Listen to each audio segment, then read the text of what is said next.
Hi, it's the M.L.M for the Soul Channel. I do have a new topic for today. Before I begin, I just would like to say, may the words and expressions of my mouth and the thoughts and meditations of my heart find favor and acceptance before you, Hashem. So continuing on with part 11 of Mesillas Yesharim, this is the Sefer by the Ramchal, also called Way of the Upright or Path of the Just. This is from the Art Scroll, and I'll have a link to Art Scroll as well below so you can check out all that they offer. So continuing on, just to kind of give a little refresher from last time, and I just want to say I hope that whoever is watching this is learning as much as I'm learning while I'm sharing this with you, and it's really very good to follow along, and if you have to say for yourself or to get one and to study it through yourself. So last time we were talking about the main purpose in the world, and mentioning about different things that may be obstacles that get in the way, and how we should be attaching to Hashem, to Vekas, and let's see what else, just to kind of give a few little things here. And to find what the true good is, and to go to that as well. And then mentioning about the poverty and the wealth, like Shlomo says, because they both can be obstacles in a person's life. Okay, so continuing on here, so it kind of continues here with kind of what I was just saying. So I'm just going to say, so he concludes, because I stopped kind of, I probably should have finished this part, but I didn't, so it's okay. So the Ramchal concludes, now if a man will be valiant and be victorious in the battle on all sides, that means also, I think he was talking about the battles with, different things that are either favorable or adverse, the poverty and the wealth, both of those things, he will become the perfect man. That's Adam HaShalem, who will merit to be attached to his Creator in this world, and who will then be able to leave this vestibule, which is this world of preparation, and enter into the reception room, which is the world to come. And that's the place of the ultimate good, to be illuminated with the light of life, which is the radiance of the Shekhinah. So commentary here, thus this is a two-step process, or there is a two-step process. One, perfecting oneself in this world, thereby becoming attached to Hashem to the degree humanly possible. And then number two is entering Olam Haba, to experience the ultimate connection to Hashem and bask in the radiance of the Shekhinah. So first you have to perfect yourself here and attach yourself as much as you can, how much as we can as humans. And then the next part is when we enter Olam Haba is the ultimate.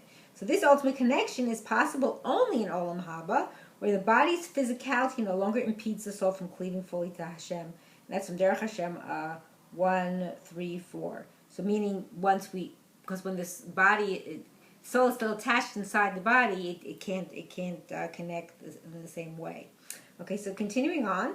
So, and to the extent that he has conquered his evil inclination and his physical desires in this world, and has distanced himself from those things that would distance him from the true good, and has instead endeavored to attach himself to Hashem by avoiding sin and observing the mitzvot, to that extent will he achieve that attachment and rejoice with him. Him is meaning Hashem, capital H. So that's what he's saying, is that by conquering the Yetzer Hara and the physical desires, so when you distance yourself from those things, which are the Gashmias, and you come close to what the Ruchnias, that helps you, the true good, then you can be more attached to Hashem. You're avoiding doing sin. You're doing more mitzvahs. So you're removing that from your life. Like I said about myself, removing things that are like impediments or barriers to getting closer to Hashem. So there's a little commentary here too as well. Let me see. Did I miss some other commentary? I might have. Let me just see here.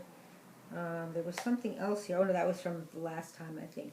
Okay, so it says here, all the trials and tribulations that one faces in the world are to aid him in reaching the goal of ultimate closeness with Hashem and Olam Haba. To illustrate this idea, Rav Yaakov Aryeh Naaman from the Darchei Mussar, 5748 edition, page 322, cites an observation of the Dubna Magid regarding the Pesach Seder. Why are we required to thank Hashem for rescuing us from Egypt when He is the one who brought us there in the first place? Isn't this like a doctor who broke someone's arm and then healed it? The victim does not owe the doctor any gratitude for healing him. The Maggid answered that at the Seder, we thank Hashem for the tribulations of the Egyptian exile, because in retrospect, we have come to understand that even the suffering was for our ultimate good. It is like the doctor who performs open heart surgery. The patient is grateful because he knows that the suffering he endured during the operation was necessary to save his life. Similarly, it is through life's challenges that we gain closeness to Hashem and reach ultimate happiness. Because it doesn't make sense. Hashem brings the trials and tribulations to us. He's the one who creates them. So we could understand, like, why is that good for us? Because what it is it helps us to get closer to Hashem. That's how we learn that even that is for the ultimate good. So then, having explained, let's see, I'm just going to check the time here. Don't go too long. We haven't done that much yet. So now he goes on to say, having explained that man's purpose in this world is to attain closeness to Hashem, Ramchal proceeds to explain that the entire purpose of the world itself is to enable man to attain this closeness. So the purpose is to get close to Hashem, but now here is where we enables us to attain that. So he says, if you delve into this matter further, you will see that the entire world was created for the use of man. Commentary here in Baruch Hashem, Ramchal stresses that everything in creation, from the highest angel to the lowest physical creature, was created for the sake of man. The Rambam writes in the introduction to Mishnah commentary, it is not possible that there exists any type of herb, fruit, or animal, from elephants to worms, that does not provide any benefit to man. So meaning everything was created for that purpose. So, and as the result of this, the world in fact stands in great balance. For if man is drawn after the physical enticements of the world and his distance from his creator, he becomes degraded and degrades the world with him. So by him going down to that lower level, he pulls everything down. Everything is connected, so it's like that energy he creates. However, if he controls himself and cleaves to his creator and uses the world only as an aid in the service of his creator, he becomes elevated and the world itself becomes elevated with him. So by you bringing yourself up, you're elevating the whole world. But if you do the other way, unfortunately, the world also topples and crumbles. So commentary here says, since the purpose of this world is to provide man a forum in which he can attach himself to his creator, when man uses it to achieve that goal, the world itself is elevated, having served its true purpose. On the other hand, when man uses it in a manner that distances him from the ultimate goal, the world itself is degraded, having served counter to its purpose. So Chas Shalom and Rahman al-Islan, there's a lot, unfortunately, of that, but we have to look to the good side, all the good that there are people doing good or doing as much as they can to create the good and to make this world like a heavenly place, So, continuing on, for indeed it is a great elevation for all things in creation when they are used to serve a spiritual perfected man, who is sanctified with the ultimate sanctity of Hashem, blessed be He. So, and then commentary here says, in the concluding chapter of this work regarding someone who has reached the level of Kedusha, which is holiness, Ramchal writes that the food and drink that such a person consumes becomes elevated as if they had been actually offered upon the temple altar. This is the ultimate level of the phenomenon Ramchal is now describing. That's from Rabbi Cheskel Charna, Yunim, see further note 22. So that's the ultimate, is when you can elevate your food to such a level where it's as if it's a carbon on the altar. Okay, so two examples that prove this last point, and then I may stop here just to go not too long. I think that we'll do this one last page. So two examples to prove this point. This is similar to what our sages of blessed memory said in Chagiga 12a. Regarding the light that the Holy One, blessed is He, stored for the righteous. That's called, I think it's called the Or HaGanuz. I don't know if he's going to say that here, but that's what it is that light from the beginning of creation. So the commentary here says, the Gemara initially stated that the light that the Holy One, blessed is He, created on the first day was so powerful that Adam could use it to survey everything from one end of the world to the other. But the Holy One, blessed is He, knew that there would be generations whose deeds would be perverse. So He proceeded to conceal the light from them, and He stored it away for the righteous people in the future. The Ramchal cites the continuation of that Gemara. So, meaning He knew they'd use it for something that's not beneficial, not a good thing. So then he goes on here. Let me see where I'm at here. So it says that these are their words.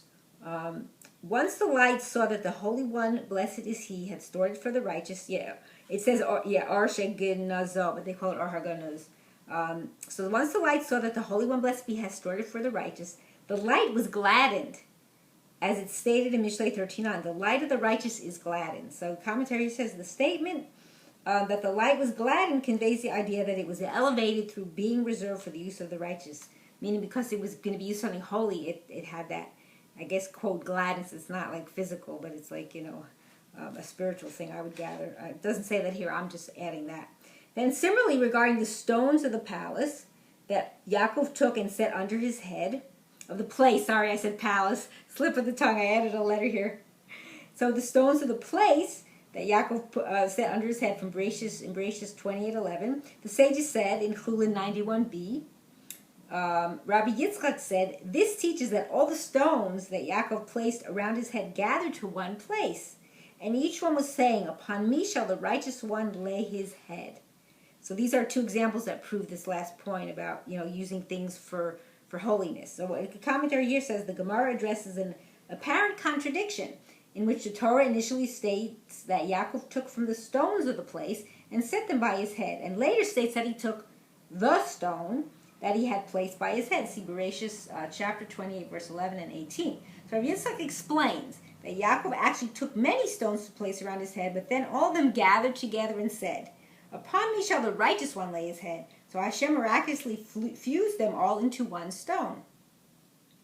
This proves as well that it is an honor for an object if it is used in the service of a righteous person. And then he says in chapter 26, Ramchal cites the same Gemara in his discussion about a righteous person who has achieved the level of Kedusha. And then it also says, see above note 19, we're not going to go to all those additional things, but that's just what it says. It is noteworthy that the two examples cited here span the gamut of creation, from the exalted illumination of the first day to lowly inanimate rocks. Everything was created for the sake of man and becomes elevated through serving him. See Iyunim of Rabbi Cheskel Charna. So meaning everything you use can be elevated to a holy purpose, even a rock that's is inanimate, to a light that's more, it's also not necessarily a physical thing, it's the illumination, it's not something we can touch or feel, where a rock you can. So it's a very good point to know that we can all do that. And I hope and pray that we're all merit to live and see the coming of Mashiach speedily in our days and the rebuilding of our final and everlasting Beit HaMikdash. Amen. And thanks for watching.